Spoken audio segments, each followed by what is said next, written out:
Hello, Robert. Lee, I feel like we're about to introduce a guest.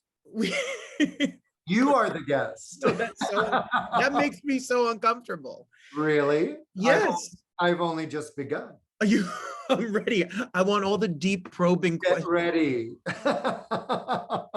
I'm not even here eating something or wearing something ridiculous. Right? I normally am. Here you are. You're in your 30s, right?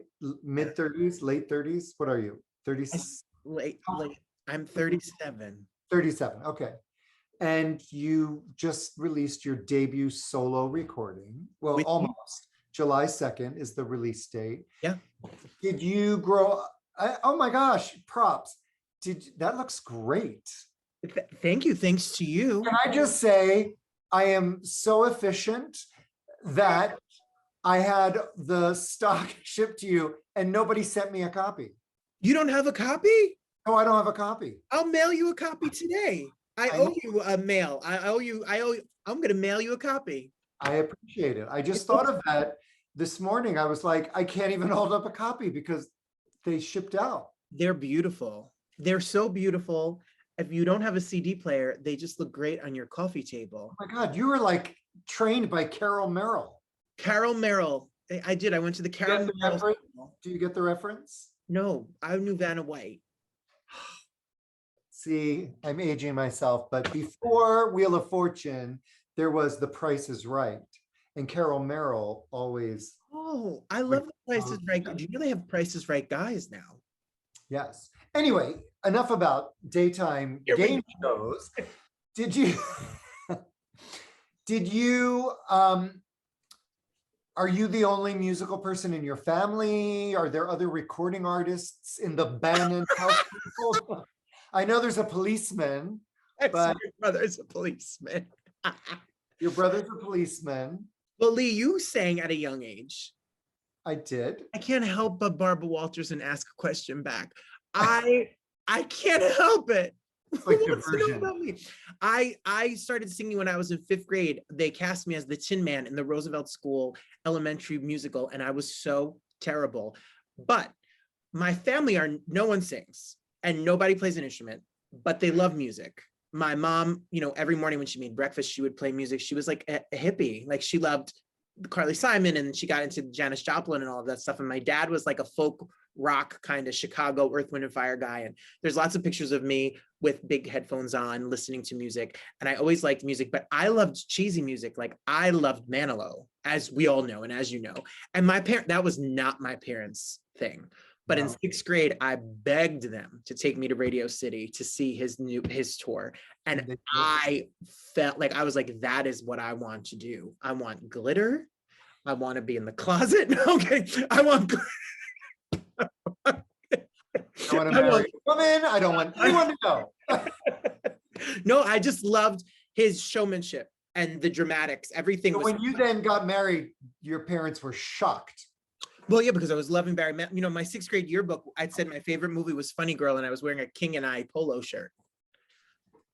Come on, that's what everyone was like in 12th grade, 12 years old.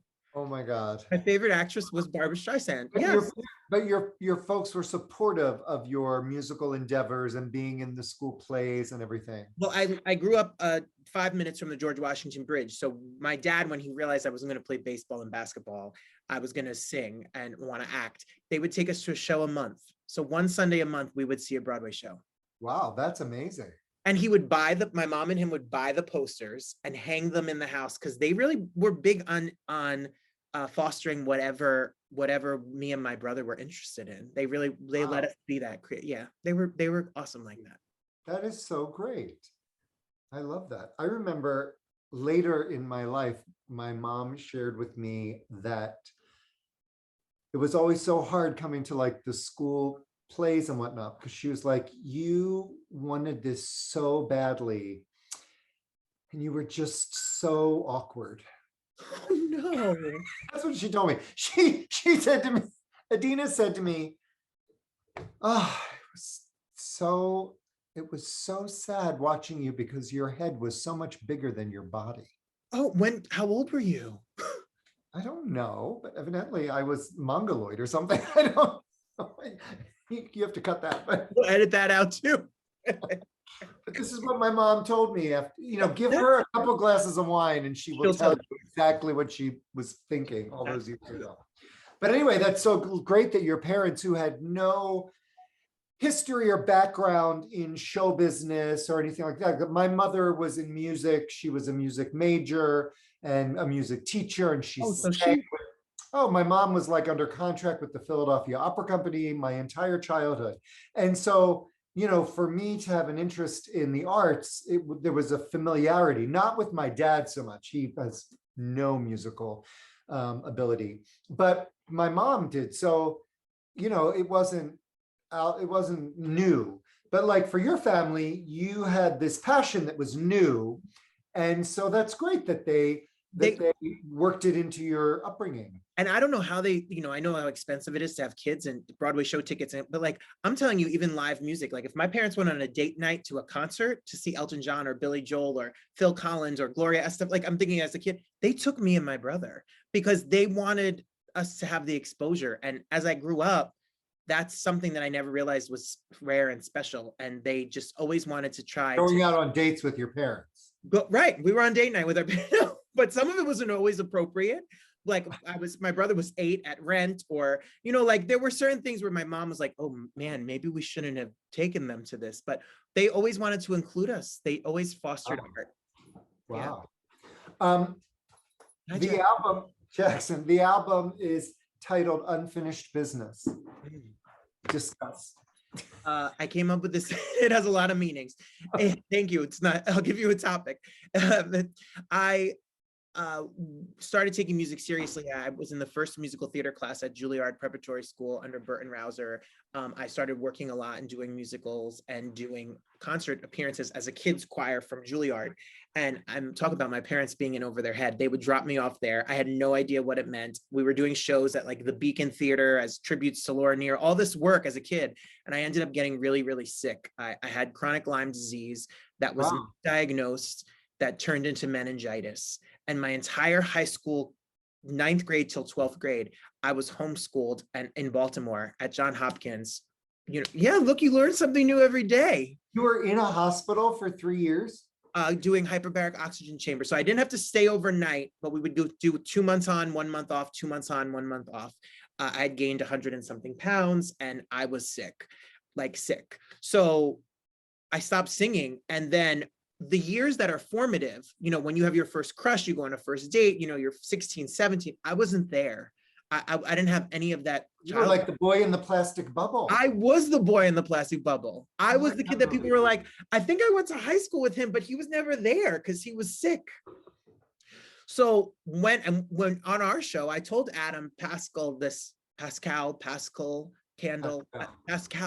that the story, I went on an audition for Rent at 18 because when I got better, I thought I was going to go into musicals and musical theater, and I had a horrible audition and I didn't sing for 14 years.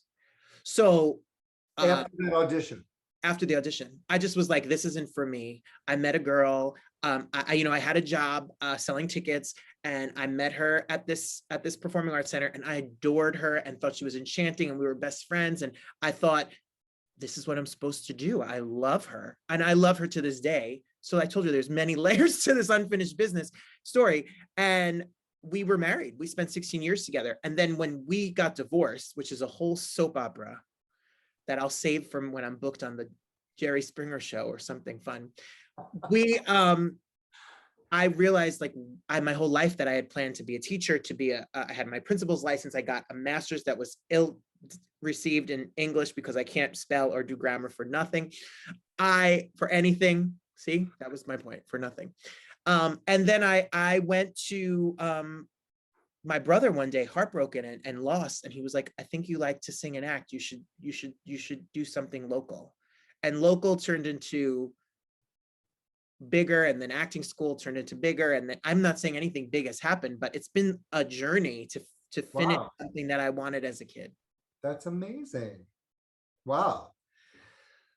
That is incredible. And how did you connect with Ted Firth, who did all the arrangements musical arrangements on your album, who is one of my favorite musicians, musical directors. I love Ted. I met him like before he was married. Now he's got kids, and Yeah. but he was a kid himself. And I just remember I was touring at the time. I was doing like a Johnny Mercer tribute, and he's a jazz musician. Like he's amazing.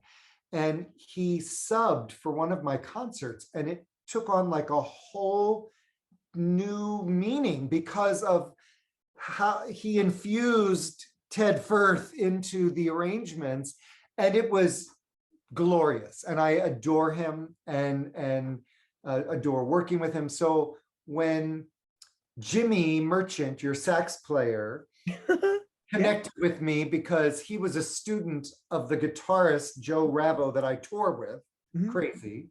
And Joe put him in touch with me, and he told me, that Ted was doing the arrangements and playing on the album.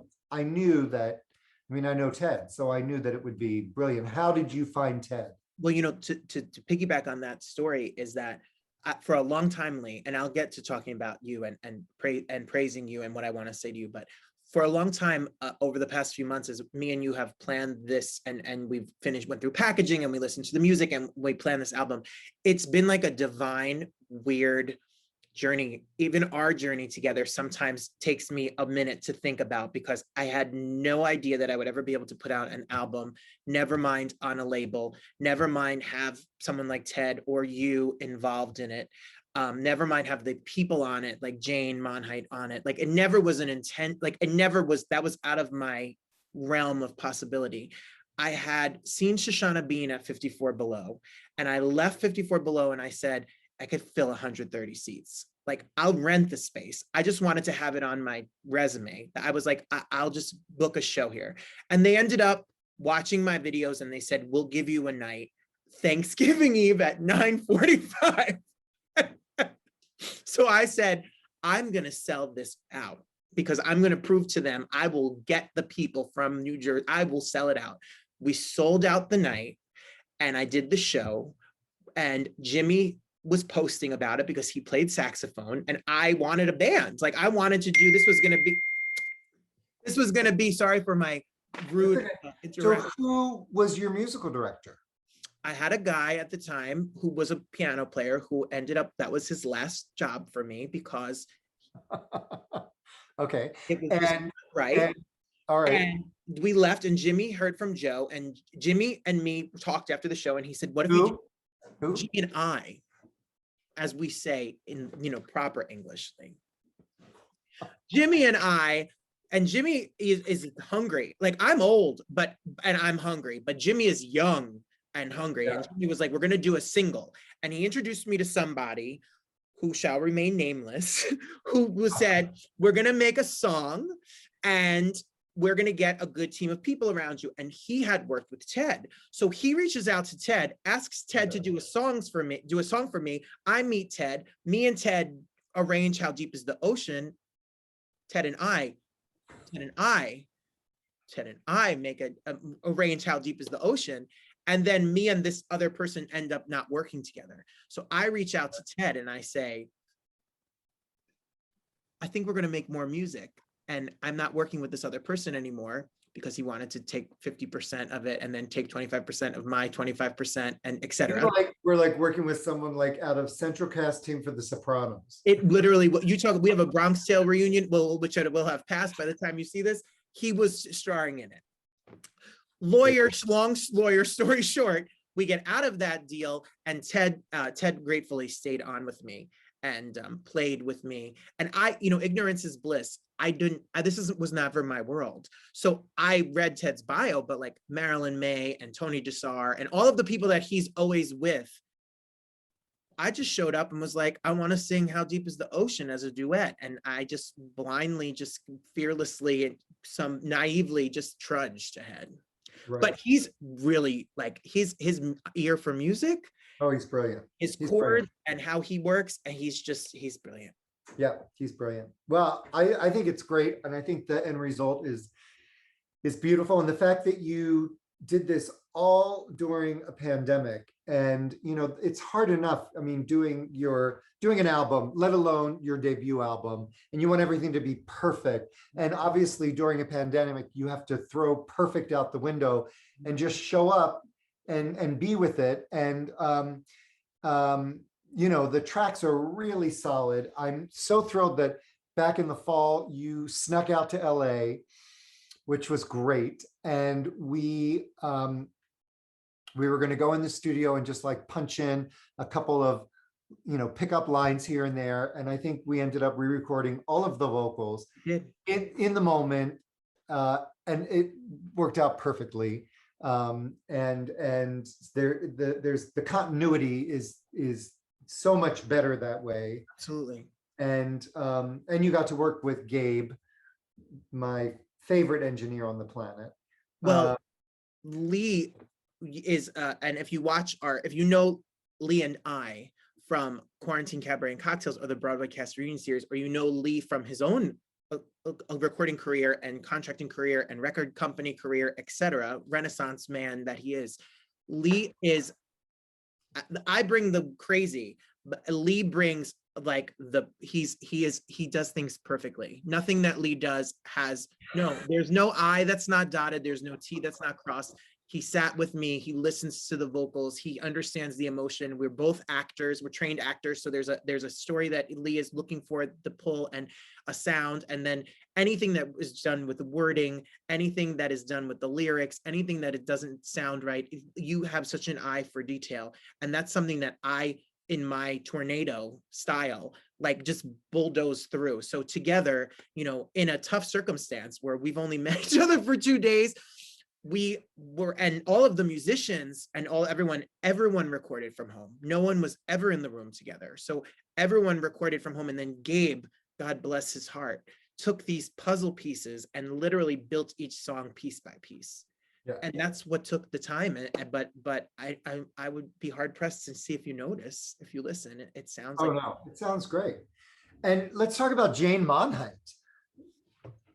How did that happen? Lee Lessack. He I sent this. That was literally not a leading question. No, not at all. That's the answer. But so Joe Ravel puts Jimmy and me in touch with Lee. I call you, we talk on the phone. And then our conversation is, my first song that I'm working on was the only song at the time, is How Deep Is the Ocean? And I wanted to be a duet. And my first choice was Jane Monheit. Our first choice was Jane Monheit. We didn't think it was going to happen. And we finally finished it. And we got to the point where I was like, okay, Lee, I think we have to ask. And Lee said, okay, we're going to find the right moment.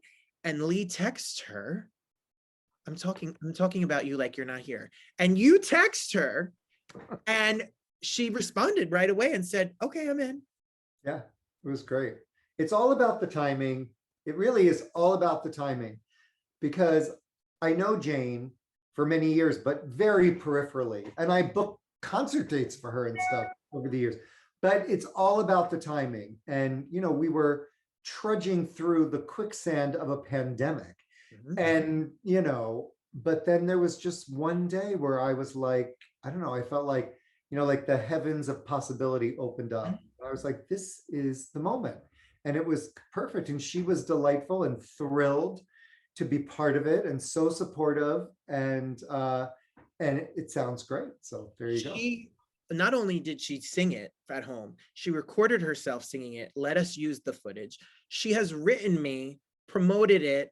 She has said that, she was like, do you need me live somewhere? Do you want me to do something? Like, she's just been so sweet. Do you know, and I didn't tell you this because it happened yesterday. She wrote me yesterday and DM'd me and said, I'm going to Europe to do a few concerts this summer. I don't want to interrupt anything you think that you need me for. Can you let me? No, you've done everything. You don't have to do anything more for me. She's just sweet. Wow. Is she going to be a guest at your Vitello's concert? She'll be in Europe. Oh, but I'd like her to. That's a whole other story. We'll see if anyone comes. Maybe you could do like a whole Nat King Cole thing. And we're going to put her on screen. Yes. Why I'm not? ready for my follow-up album. Lee and I are finally going to do our duet that people have asked for, all these shows. But to go back to timing, we spoke, the pandemic happened, you were in Florida. Yeah, I think for the past year, every time we've had a highlight of our projects together, be it the shows or the album or etc., whatever comes in the future, especially the Broadway Cast Reunion series, if I didn't text you that day seeing you on the plane and we didn't have a text conversation that led to us talking on a FaceTime call, that led to the start of Quarantine Cabaret and Cocktails, like I often think about so many decisions, so many things had to line up right. from Joe Ravo saying talk to Lee to talking for us to be where we are today. Right. It takes me out. Like I really can like get overwhelmed by how it all just happened. And let me just say that I suggested when I came home from that collapsed tour over a year ago, and you texted me with some questions, and I suggested, why don't we FaceTime this afternoon, which is something I had never done before. I'd never initiated ever, ever, ever, ever, ever. But in the few days that I was home, everybody was frantically reaching out for facial connection because people didn't know how long this was going to last. We thought it'd be a couple months or whatever. And here we are, over a year later. Literally. Still. And, but it's interesting that, the timing is such that I suggested that because it's something I never, ever suggested. And it was us chatting. I was out on the back patio with the dogs and Mark, and we were chatting, just kibitzing and chatting. And I knew nothing about you and you knew nothing about me. Nothing. I didn't know where you were nothing. And now we've literally have, I don't know, 60 plus hours of programming that we've done together. Lee produced this album for me when I really had fallen apart because of the other person who was involved. And now like we're synonymous. I don't know. We're like Abbott and Costello or Sonny and Cher. You could pick who's Cher, and it depends on the day. That's right. That's right. So it's really is some divine, I don't know what it is. Luck. I'm very excited. You are getting incredible press, which I love. You released the video, which is amazing. It's so beautifully photographed and filmed and whatnot. And you've got over 20,000 hits on it or views on it, which is incredible when you think about it. And, it's all just everything sort of in alignment. If people want to purchase your album, Unfinished Business, go to Amazon.com and just search for Robert Bannon and you'll see it there. That's the easiest place to get it. And that also keeps your ranking up on Amazon, which is very important. Yes. Or if you, stream on Spotify or Apple Music or whatever, it's available. It's everywhere. It will be everywhere. July 2nd. My dad asked me, I could ask Alexa to play your album. I said, yeah. He's streaming. Yeah. He said, just let it run all day for the dog. Just, every 10 streams, maybe we get a quarter of a penny. The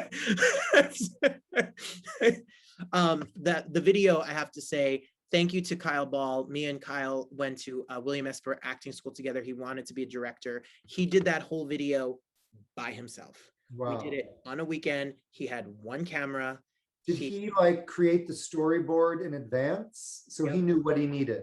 Yep. I sent him the song and he said to me, do you have any connections for a school? And I was like, I work in a school. We can, and I took my cousins from upstairs and I took my cousins and two or three friends, my mom, we went to the field and we just spent the day. And then we came home the next day and shot the stuff in the house. We found a kid that wanted to be an actor.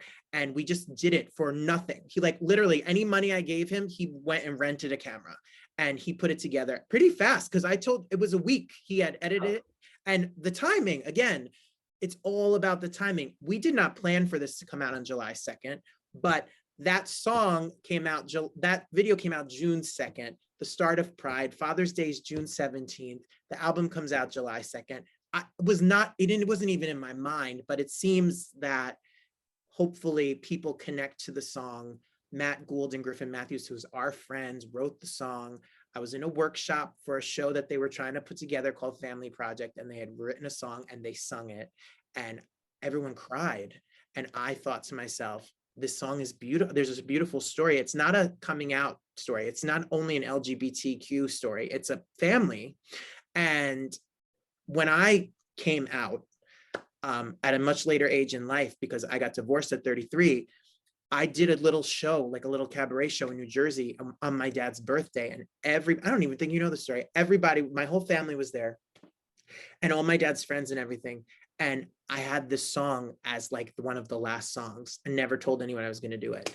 And I sung it, and I ended the song. And my parents had known, but like everyone else, like, you know, it wasn't a public thing. And I ended it and I just said, thank you. And it was silent. And my dad yelled, "I love you, son."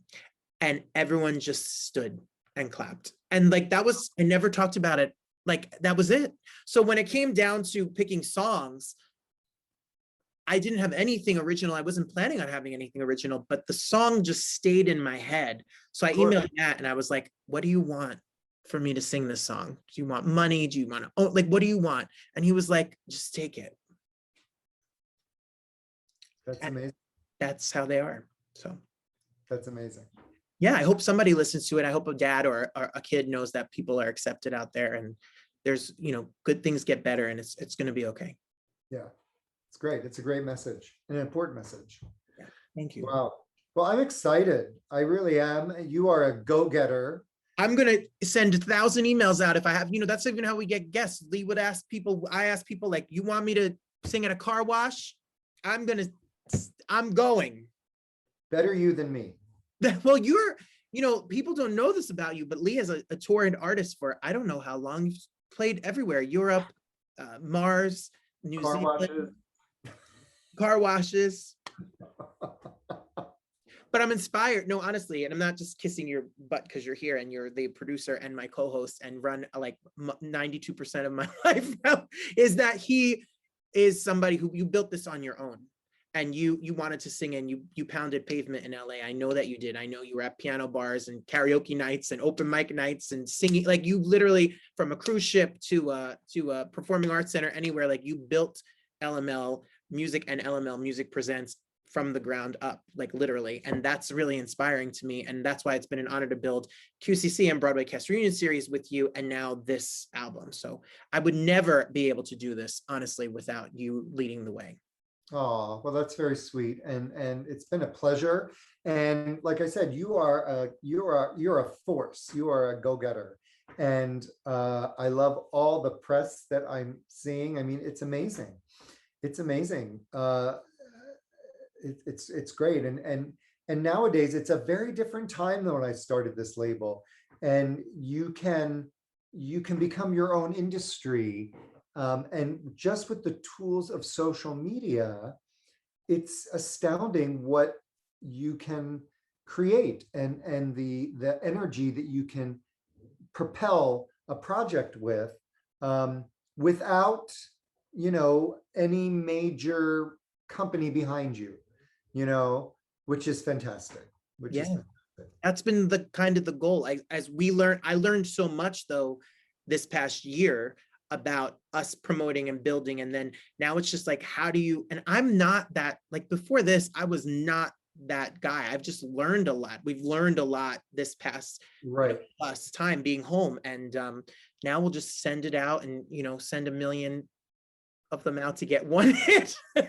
But that one hit can get views and hopefully help somebody and you know, help me finish the business of but to finish the business of something that I just felt like I needed to do for myself. I'd love to sell a ton of records. I would love to do shows. I would love for people to like the music, but it really truly felt like something that was unfinished. It was something that bothered me. I gave up before I even started. Right. So I'm grateful for the opportunity to get. Now it's finished. Now it's finished. Now what? Now we need a new concept for the future. Right. But if you want to grab a copy on Amazon, you can take me home. Love it. Love it. You know. Well, how delightful to catch up with you. I learned so much. I love. I thought I knew everything. I thought I knew everything behind that brick wall. I'm like an onion. Yes, we're gonna just peel this layer by layer, brick by brick. Right? Yes, I think we need a new Lee album soon. Oh my God. Really? Yeah, Ay, ay, ay. Maybe. Mark says there's going to be another one. I don't I know. feel it. I feel it. I don't know. We'll see. Thank It's you. possible. I- Thank you. I'm very excited to watch this journey. Thank you. You've worked tirelessly, and and I think you did a great job. And I'm very proud of the end result. And I'm enjoying sort of watching, Where this- watching your journey. Yeah, it's great. Yeah, me too. I'm Right. excited, and I like I said again, can't do it without you. If this is July 2nd and you're watching this, you also should buy a ticket to our Broadway cast reunion series. That's right. We just shamelessly promote Have a ourselves. good plug.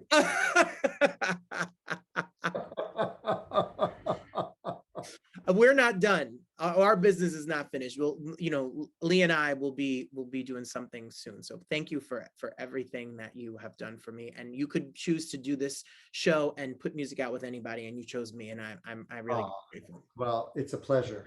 It's a pleasure. Yay. Thank you, buddy.